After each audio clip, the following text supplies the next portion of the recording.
Hello बच्चों, तो स्वागत है आपका अपने ही चैनल एंक्यूज एकेडमी में और क्लास 9 की मैथ्स की बुक चैप्टर नंबर सिस्टम। अब इसमें हमने यहाँ तक क्वेश्चन कर लिए थे कि एक्सप्रेशन को हमें सिंप्लीफाई करना था। जो लास्ट वाला लेक्चर था उसमें हमने एक्सप्रेशन को सिंप्लीफाई कर लिया था by applying the sum identities just like a plus b का whole square, a minus b का whole square, a plus b, a minus b, ठीक है ना, एंड सो ऑन। हमने कुछ आइडेंटिटीज का इस्तेमाल करके एक्सप्रेशन को सिंप्लीफाई किया था, उसको सरल फॉर्म में लिखा था। अगला क्वेश्चन है थर्ड वाला, पढ़िए ध्यान से। Recall pi is defined as the ratio of the circumference of a circle to its diameter d. This is pi equal to c upon d. This seems to contradict the fact that pi is irrational. How will you resolve this contradiction? ठीक है ना। इस question में ये कह रहा है कि आपको पता है, मतलब एक तरफ मैंने ये बोल दिया कि पाई जो है वो इरेशनल नंबर है। बहुत ध्यान से समझिएगा, बड़ा अच्छा क्वेश्चन है। ऐसे क्वेश्चंस कंपटीशन में बहुत आते हैं ऐसे क्वेश्चन कंपटीशन में। तो आपको पता है कि पाई जो है वो इरेशनल नंबर है, ठीक, सब जानते हैं, मैं भी जानता हूँ, मैंने आपको भी बताया है और मुझे भी कहीं से पता लगा है और किताब में भी लिखा हुआ है। बिल्कुल सच बात है, इसमें कोई दो राह नहीं है कि पाई जो है वो इरेशनल नंबर है। लेकिन दूसरी तरफ अगर मैं एक सर्किल ड्रॉ करूँ तो ये क्या है सर्किल का? ये डायामीटर है। हाँ सर, बिल्कुल, आप बिल्कुल सही कह रहे हो, ये सर्किल का डायामीटर है। और ये जो क्या है, ये पूरी यहाँ से लेके यहाँ तक की जो डिस्टेंस है, ये क्या है? ये सरकमफेरेंस है सर्किल की। जिस तरीके से रेक्टेंगल का और स्क्वायर का पेरीमीटर होता है, इसी तरीके से सर्किल का सरकमफेरेंस होता है, ठीक है ना। तो एक फॉर्मूला होता है सर्किल के सरकमफेरेंस का, पाई का फॉर्मूला होता है, पाई इक्वल टू होता है c बाय डी। अगर मैं सरकमफेरेंस को डिवाइड कर दूं उसके डायामीटर से, सर्किल के डायामीटर से उसके सरकमफेरेंस को डिवाइड कर दूं तो मुझे पाई मिलता है। अब यहाँ पर क्या देखने को मिल रहा है? यहाँ पे देखने को ये मिल रहा है कि ये जो पाई है ये p अपॉन क्यू की फॉर्म में आ गया। ये मेरा p हो गया थोड़ी देर के लिए और ये मेरा q हो गया, यानी कि पाई जो है वो डिवाइड वाली फॉर्म में हो गया। और आपको ये भी पता है कि अगर कोई नंबर p अपॉन क्यू की फॉर्म में लिखा जा सकता है तो वो तो इरेशनल होता है। बात समझ रहे हैं ना बात को? एक तरफ मैंने ये कह दिया और ये बात सही भी है कि पाई इरेशनल नंबर है, और दूसरी तरफ मैंने आपसे ये कह दिया कि pi equal to c upon d. अब पाई को तो मैंने पी अपॉन क्यू की फॉर्म में लिख लिया, इट्स मीन्स के पाई रेशनल है। अब फंस गई ना कहानी। अब क्या करेंगे आपको इसी बात को जस्टिफाई करना है कि पाई इरेशनल नंबर है। ये कॉन्ट्रडिक्शन है। कॉन्ट्रडिक्शन का मतलब ये होता है कि इस बात में थोड़ी सी शक और शुबा है, यानी कि डाउट है। आपको डाउट को क्लियर करना है, तो मैं आपको बता देता हूं इसके अंदर क्या सॉल्यूशन इसका है। देखिए, अब एक चीज उससे पहले सुन लीजिए। मैंने आपको यह बताया था कि अगर मैं किसी भी इरेशनल नंबर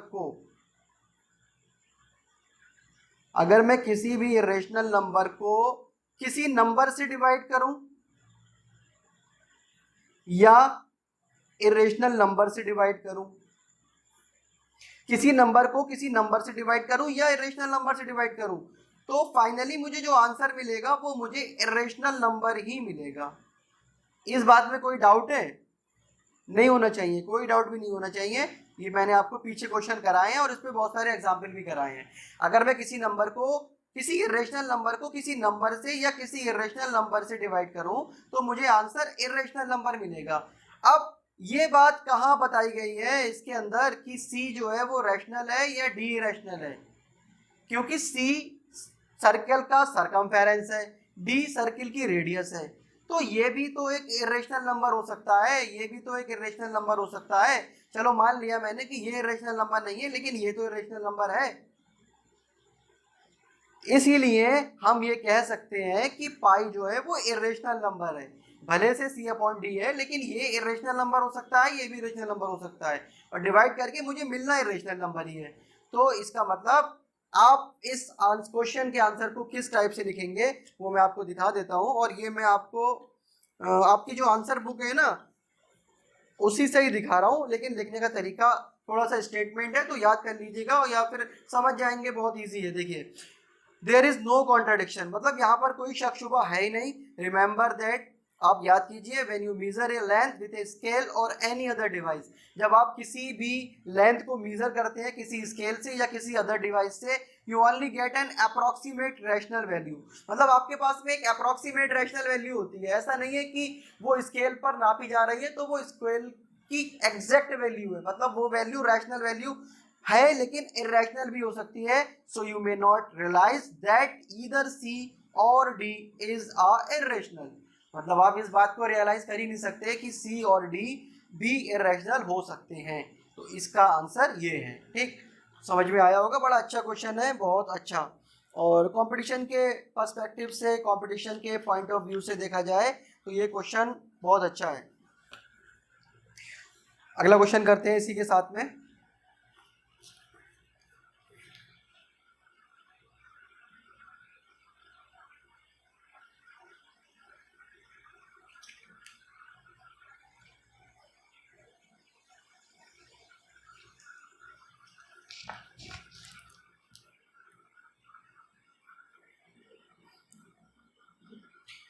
नेक्स्ट क्वेश्चन है मेरा,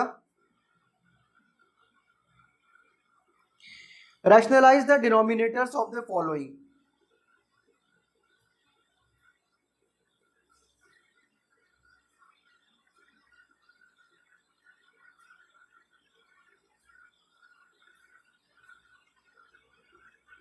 rationalise the denominator of the following, मतलब आपको कुछ क्वेश्चन दे रखे हैं, उनके जो डिनोमिनेटर है आपको उनको रैशनलाइज करना है।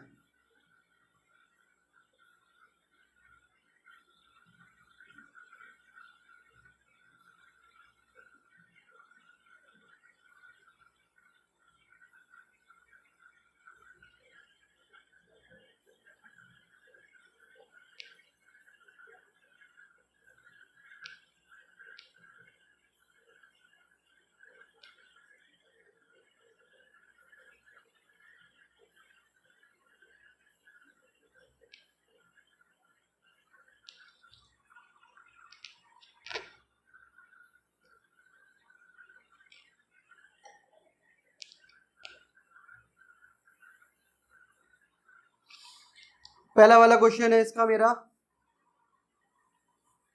1/√7। इसको मुझे रैशनलाइज करना है। मैंने आपको तरीका बताया था, जिस तरीके से हमने 1/√2 को करा था हम इसको भी उसी तरीके से करेंगे।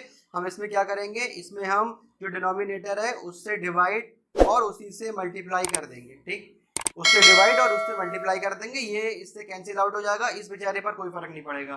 ठीक, अब क्या होगा, ये हो जाएगा मेरा √7 और √7 क्या होता है 7। ये मेरा आंसर, ये रैशनलाइज हो गया।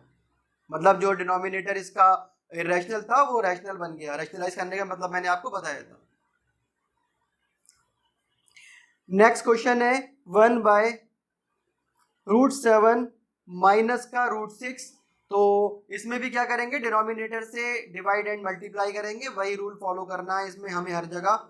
1/√7 माइनस के √6 यानी कि √7 माइनस का √6 अपॉन √7 माइनस का √6। रैशनलाइज वाले क्वेश्चन में एक बात याद रख लें, डिनोमिनेटर से बस आपको डिवाइड और मल्टीप्लाई करना है, फिर उसके बाद में जो भी आप सॉल्व करेंगे वो आपका आंसर होगा। इस पूरे की मल्टीप्लाई में 1 से कराऊंगा तो क्या आ जाएगा, यही पूरा आ जाएगा उठकर।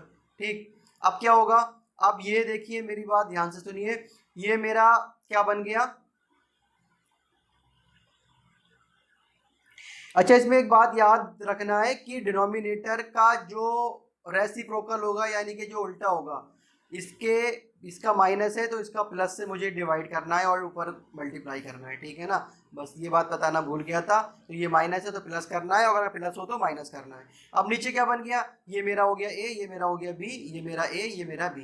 क्या बन गया ये फार्मूला, थोड़ा सा ध्यान दीजिएगा इधर, मैं इधर बता दे रहा हूँ। ये होता है a प्लस बी और a minus b equal to क्या होता है a² माइनस b²। याद आया होगा आपको, a plus b a minus b equal to a² minus b², यानी कि a मेरा क्या है √a और b क्या है मेरा √b, यानी कि a का स्क्वायर माइनस के b का स्क्वायर। तो इसको सॉल्व करिए, ऊपर वाला तो मेरा ऐसे ही चलते रहेगा और नीचे क्या हो जाएगा, स्क्वायर से रूट हट जाएगा यानी कि 7 और इससे भी हट जाएगा यानी कि 6। तो ये क्या हो गया मेरा 7 माइनस का रूट 6 डिवाइडेड बाय 7 में से 6 जाएगा तो 1। इसको मैं ऐसे ही लिख सकता हूँ रूट 7 माइनस का रूट 6।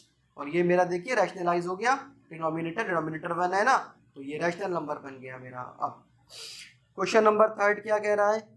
क्वेश्चन नंबर थर्ड में बोल रहा है 1 upon root 5 plus root 2।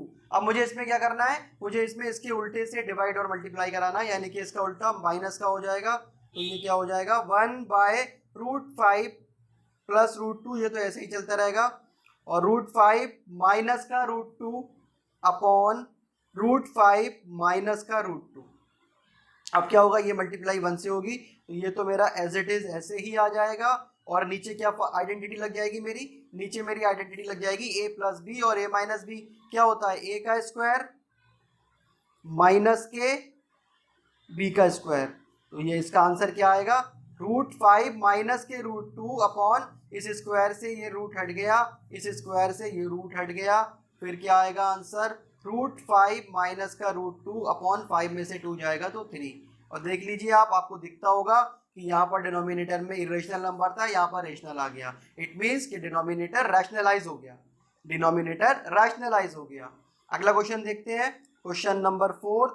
Question number fourth में क्या कह रहा है? 1 बाय रूट 7 माइनस का रूट 2।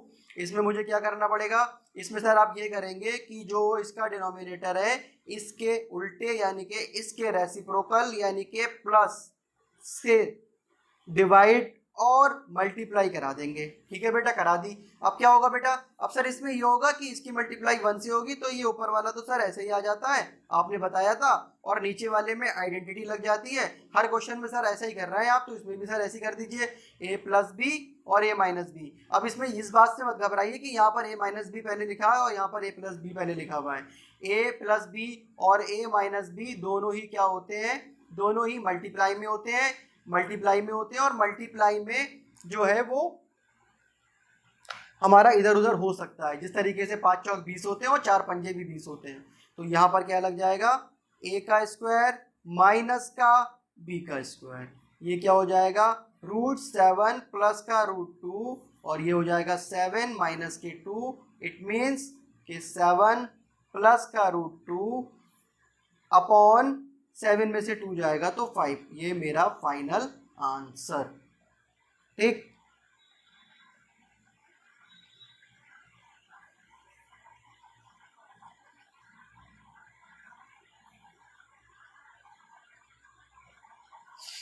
अब छोटा सा टॉपिक है, मैं आपको बता दे रहा हूँ, आगे वाले जो क्वेश्चंस आएंगे उसमें इसका इस्तेमाल बहुत ज़्यादा है। Laws of exponent. Laws of का मतलब लॉ ऑफ नियम, और एक्सपोनेंट का मतलब एक तरीके से होती है पावर। पावर तो आप समझते होंगे ना, पावर। ठीक, तो पहला वाला इसका जो नियम होता है वो क्या होता है कि a की पावर m इंटू ए की पावर n। यहाँ पर जो ये पॉइंट लगा हुआ है ये मल्टीप्लाई का निशान समझिए। अब देखिए ये वाला जो नंबर है इसको जो है अपन बोलते हैं बेस, और इसको बोलते हैं एक्सपोनेंट। तो क्या होता है कि जब same number same base multiply होता है तो उसकी जो पावर्स होती हैं वो आपस में जुड़ जाती हैं। ठीक, सेम बेस वाले नंबर जब आपस में मल्टीप्लाई होते हैं तो उसकी पावर्स जुड़ जाती हैं। इसी तरीके से जब सेम बेस वाले नंबर डिवाइड होते हैं तो पावर घट जाती है। इसको हम उल्टा भी इस्तेमाल कर सकते हैं, कभी भी कुछ भी हो सकता है। अगला जो हमारा लॉ है वो ये है कि a की पावर m इंटू एन। इसको मैं ऐसे लिख सकता हूँ कि ये दोनों, ये जो m और n है ये दोनों ही मल्टीप्लाई में हैं। इसको मैं ऐसे भी लिख सकता हूँ। अगली वाली मेरी है कि a की पावर m और b की पावर m। अब आप यहाँ ध्यान से देखिए, दोनों के ही बेस जो है वो अलग अलग हो गए। ये बेस a है, ये बेस b है, लेकिन इसके एक्सपोनेंट, इसके पावर्स जो है वो सेम है। जब ऐसा होता है, पावर सेम होती है, तो दोनों ही बेस को मैं एक साथ लिख लेता हूँ ब्रैकेट में, और ये दोनों मल्टीप्लाई में होते हैं, और जो पावर सेम है वो मैंने इस पर लिख ली। ठीक, तो ये कुछ इंपॉर्टेंट लॉज हैं, ये आप याद रखिएगा, इनकी प्रैक्टिस कीजिएगा। आगे जो एक्सरसाइज आएगी उसमें जो क्वेश्चंस होंगे उनमें इसका इस्तेमाल डेफिनेटली होगा, तो आप इनको याद कर लीजिएगा। बहुत इजी है, 4 लॉज हैं। ये आपको आगे भी आपके जो स्टैंडर्ड है उनमें भी बहुत काम आएंगे, ये बहुत ज़्यादा इंपॉर्टेंट लॉज हैं। ठीक, तो इस वाले लेक्चर में कोई डाउट हो तो पूछिएगा, और वीडियो अच्छी लगे तो लाइक और शेयर कीजिएगा, चैनल को सब्सक्राइब कीजिएगा। Thank you.